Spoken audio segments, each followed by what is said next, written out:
Ako si Eddie Bulak, President sa San Isidro Gardening Association, Liloy, Zamboanga del Norte. Karon atong tun-an ang pagtanom og pipino.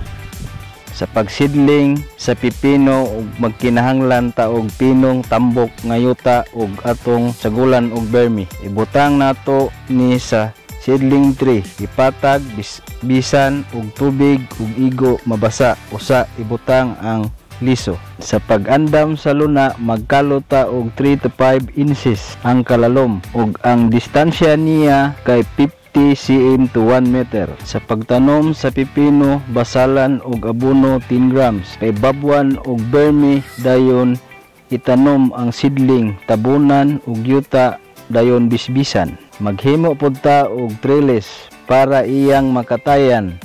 Ang sa kahoy kay 5 feet, ang layon sa kahoy kay 3 meters. Para mas ligon atong trellis, magdugang tag pundasyon sa tunga, dayon inig kahuman magdugang tag bisip aron katayan sa atong pipino. Sayo sa buntag ug sa hapon bubuan ang mga tanom. Gikan sa transplanting, pwede nang ma-harvest after 35 days ang mga pipino.